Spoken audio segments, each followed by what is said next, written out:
కంకిపాడుకు చెందిన పెనమలూరు నియోజకవర్గంలో టీడీపీ అనుచరుడు బోడే ప్రసాద్ అనుచరుడు అదేవిధంగా పార్థసారథి అనుచరుడు అయినటువంటి కిరణ్ అనే వ్యక్తి ఒక మహిళ పట్ల అసభ్యంగా ప్రవర్తించిన తీరు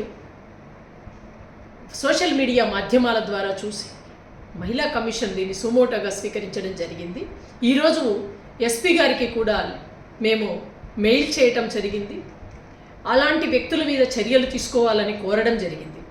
ముఖ్యంగా ఆ వ్యక్తి మేము వీడియోలో చూసిన దాన్ని బట్టి అదేవిధంగా సోషల్ మీడియా వాట్సాప్ మాధ్యమాలలో చూసిన దాన్ని బట్టి తనకు ఫోన్పే చేశానని తాను ఫోన్ చేస్తేనే వచ్చానని మాట్లాడుతూ ఆ మహిళ ఇంటి మీద దౌర్జన్యం చేస్తూ ఆమెకు సంబంధించిన కొన్ని ఇంటికి సంబంధించిన వస్తువులన్నింటినీ కూడా బయట పారవేస్తూ పగలగొట్టడం జరిగింది. అదేవిధంగా ఆమె పట్ల ఒక సెక్సువల్ హరాస్మెంట్ ఏ విధంగా అయితే అసభ్యకరమైన మాటలు మాట్లాడుతూ ఆమెను నిజంగా అనరాని మాటలు మాట్లాడుతున్న తీరు నిజంగా మహిళా కమిషన్ ఖండిస్తోంది.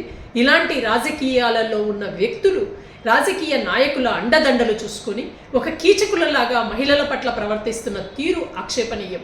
నిన్ననే ఒక జనసేనకు సంబంధించిన వ్యక్తి కూడా ఒక మహిళ పట్ల అసభ్యంగా ప్రవర్తిస్తూ మేము అధికారంలోకి వస్తే మీ అంతు తెలుస్తామంటూ మహిళల పట్ల ఎంత దారుణంగా దిగజారి మాట్లాడుతున్నారు అంటే మీ శారీరక అవసరాల కోసం మహిళలను ఎంత ప్రలోభ పెడుతున్నారు, ఏ విధంగా భయపెడుతున్నారు, ఏ విధంగా దౌర్జన్యాలకు తెగబడుతున్నారు అన్న వరుస సంఘటనలు చూస్తూ ఉంటే ఇలాంటి వ్యక్తుల రాజకీయాలు ఇంత మహిళల మీద రాజకీయాలను చేయటం ఏంటి అన్నది నిజంగా ఆ సభ్య సమాజము సిగ్గుపడే విధంగా ఉంది వీళ్ళ తీరు. కాబట్టి ఇలాంటి వ్యక్తులను మరొకసారి మహిళల జోలికి రాకుండా కఠిన శిక్షలు వేసే విధంగా చర్యలు తీసుకోవాలని కూడా ఎస్పీ గారిని కోరడం జరిగింది.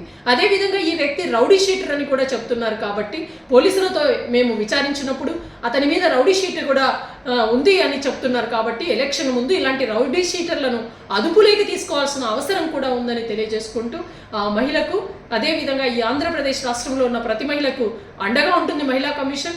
మీకు ఎటువంటి ఆపద కలిగినా సరే ధైర్యంగా ముందుకు రండి. అలాంటి కీచకులతో పోరాడే విధంగా మీకు సహాయంగా మహిళా కమిషన్ ఉంటుందని తెలియజేసుకుంటారు.